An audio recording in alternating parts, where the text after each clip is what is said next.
Hello everybody and welcome to my video today. I am going to take you through a traditional layout that is going in my Project Life family album. It is these two photos of Violet. You saw the paper yesterday when I did my Project Life family album May photo drop. You can check that out. I'll try to remember to add a card up in the corner for you.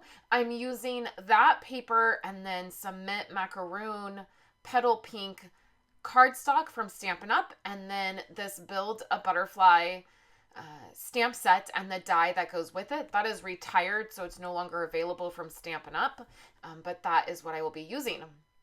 I also pulled my Mint Macaroon ink. Mint Macaroon is a retired color, but there is a color from Concord and Ninth that matches that really well, and I believe it is called Aqua Sky. I just noticed yesterday when I was doing the finishing touches of this layout that those two colors match really well. So I will probably be getting some cardstock from Concord and Ninth so that I can use that similar color. I'm using the rainbow paper here. Violet loves rainbows, and so I thought this would be a fun pattern to use for her. I'm using a petal pink 12 by 12 cardstock from Stampin' Up. I've cut a 1/4 inch off the rainbow paper on two sides so that it can be layered on the petal pink and we'll have a nice border. I'm using two photos that are similar of Violet. These were photos I snapped. I actually snapped them for my mom.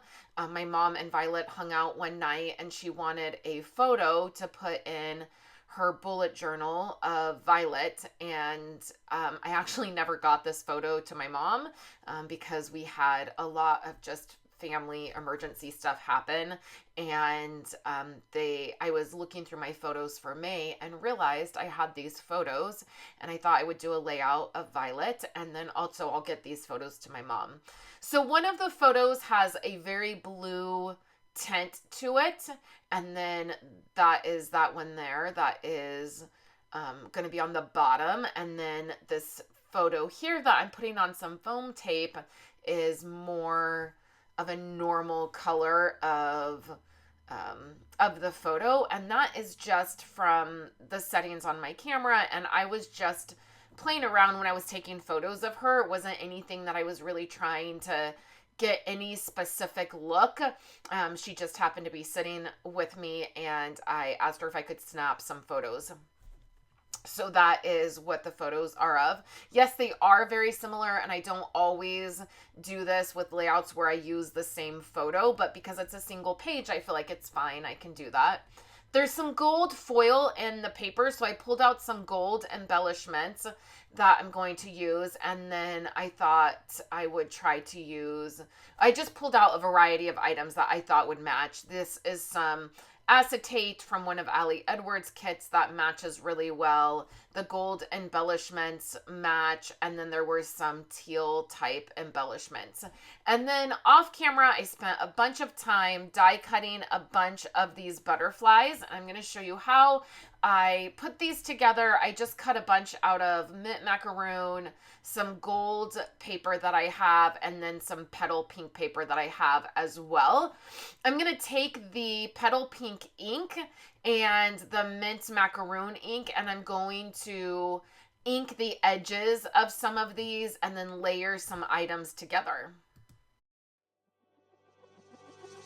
We're falling out, we have reached disaster. Don't know where we're gonna be after. And we do it all again and again and again and again. Again and again and again and again.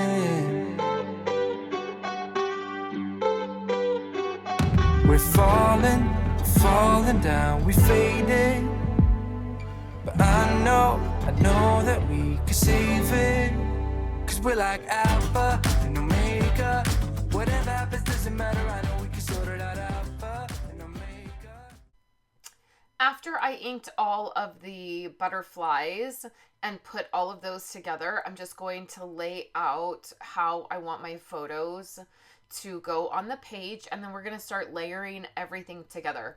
I knew I wanted to cover up that first photo of Violet with the other photo of Violet so that the one that was more blue wasn't the focus of the page.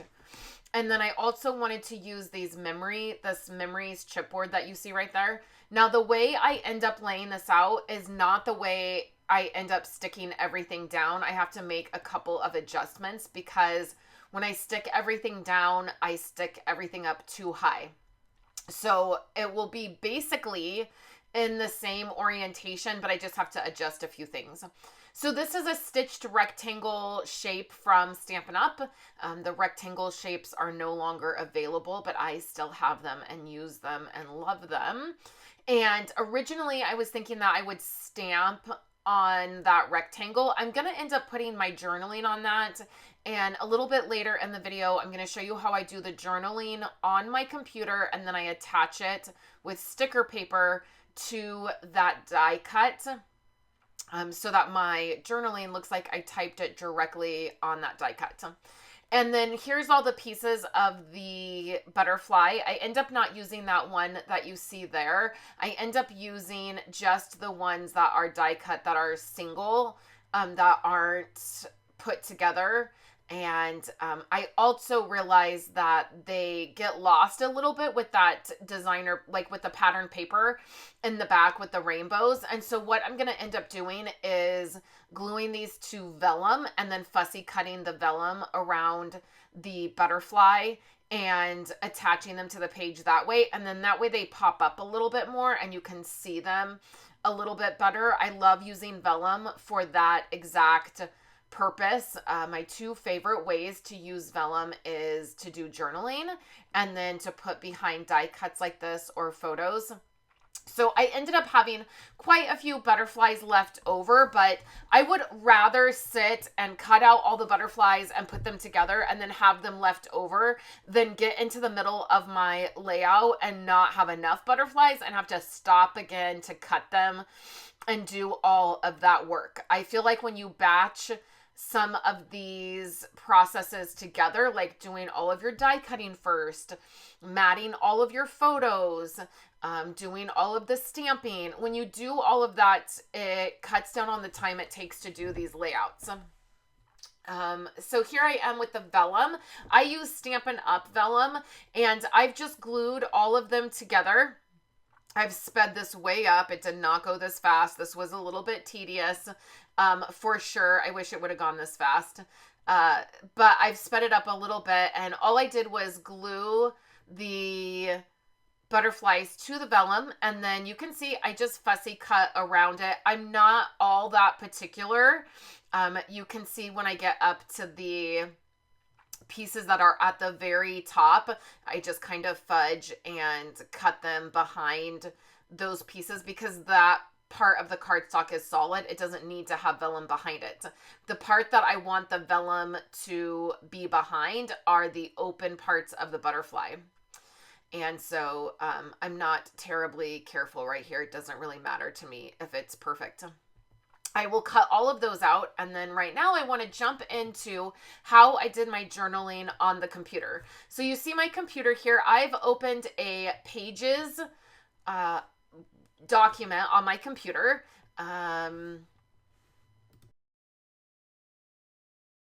There I go. I zoomed out a little bit. You can do this in a Word document or Pages if you're on an Apple device.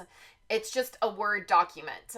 So now I have inserted a text box, and you see that I'm working with that text box right here. I'm going to remove the text from that box. I'm going to go over to Style, and I'm going to add a border. I'm going to add a light border so it goes at black, and then I'm going to change, I think I changed that color. I guess you don't really need to change the color. It's not that big of a deal.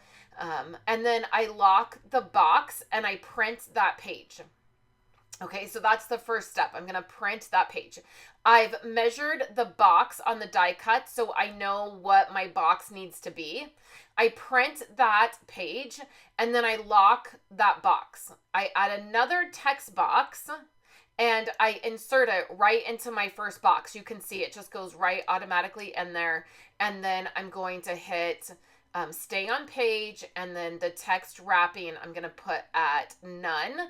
I'm going to pick my font. The font I picked matched the font from the stamp set.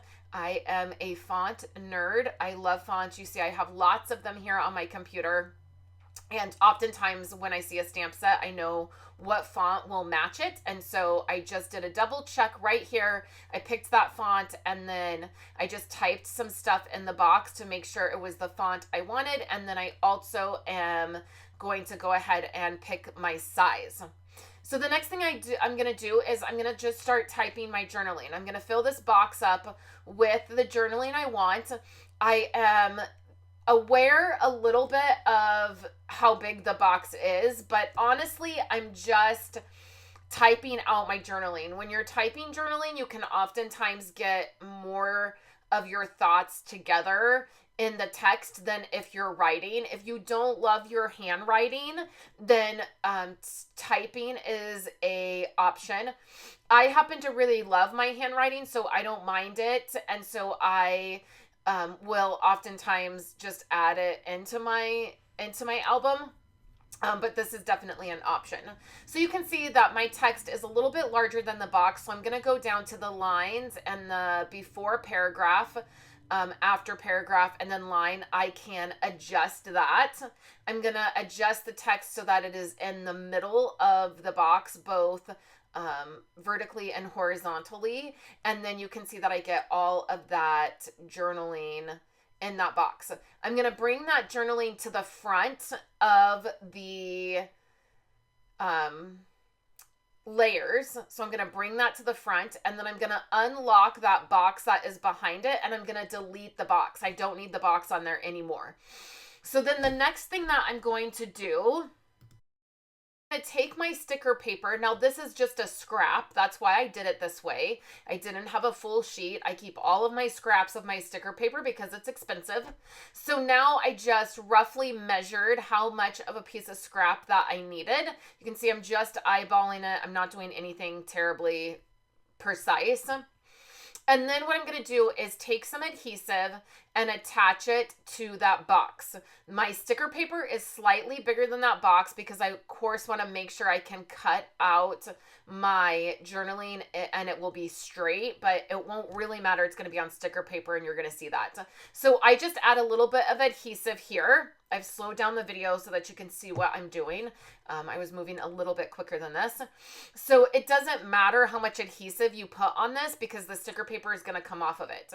So I just line it up over that box, and then I put it back through my printer and I print directly on the sticker paper. So then that way, when it comes out of my printer, I will trim that out and then I will attach it to the box. Now, I forgot to turn my camera on when I was doing this. I realized all of a sudden that it wasn't on. You can see that I've attached the sticker paper to that die cut. There is a video in my membership of me doing this with Andrew's layout. You're going to see that at the end of this video. So if you want to see exactly how that works, you can always join our Life Simply Documented community and you will see how I attached the sticker paper to it. It's really easy. You just trim it out, peel it up, and put it down on the die cut. You can see that I have adjusted a few of the spaces of where I wanted things because I put my photos down higher up on my layout. The All the Love circle is not attached yet because I had not made a decision about that quite yet. I added the memories to the very top of the layout instead of originally where it was. And then I have started laying down those brass butterflies. I have started sprinkling those around the butterflies that are already on the page. You can see that I ended up just using the full butterflies, not the ones that I put together or had separate layers. And then at this point, I'm still trying to decide if I want a pink butterfly up at the top. And then I'm also trying to figure out what I want to do with the All the Love circle. It just does not feel quite right to me. I knew that I wanted it to be cut off and peeking out from the photo, but I've already attached that to the layout, so I can't tuck it in anymore.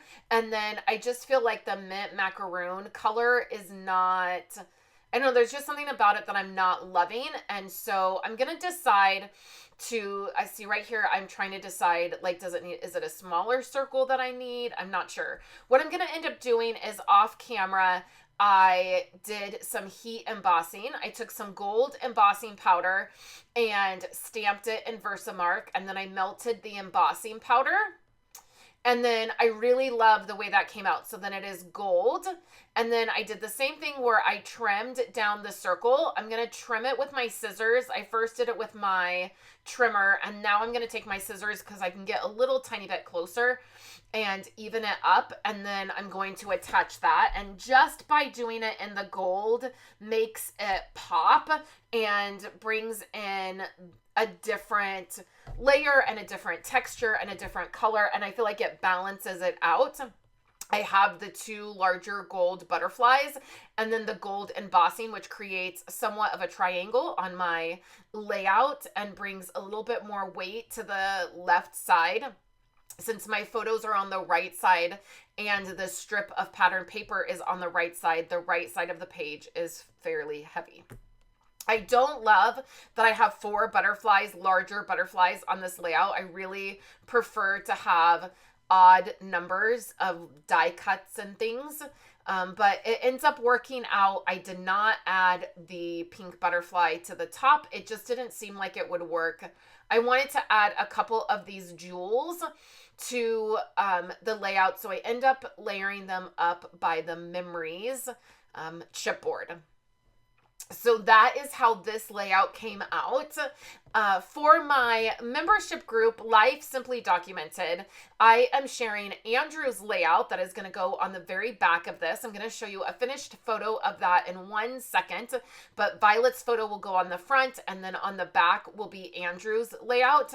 And I had totally forgot until I went to put these in my album that I meant to do these in 9x12. So it's totally fine. They'll just go in a 12x12 page protector, and they will go front to back. So on my Friday video for my membership group, I am sharing this layout, the process video for this layout. These are the photos of Andrew in the front yard, and he is weed eating. And then I also do that journaling, you can see, is in a long box so it's vertical instead of horizontal. And I show how I attached the sticker paper to that die cut. If you are interested in joining, you can join us over on Life Simply Documented. It is $14.99 a month. It is a great way to support me as a creator. We have a Facebook group. You don't have to have a real Facebook account to join us. If you have a fake Facebook account, you can just let me know and I will still get you into the group. And then I have a website where everything is archived and you can go onto the website instead of having to go on Facebook to see everything. I do 2 additional projects a week that are memory keeping focused in that group, and we would love to have you. So I hope you are having a great day, and I will catch you in my very next video.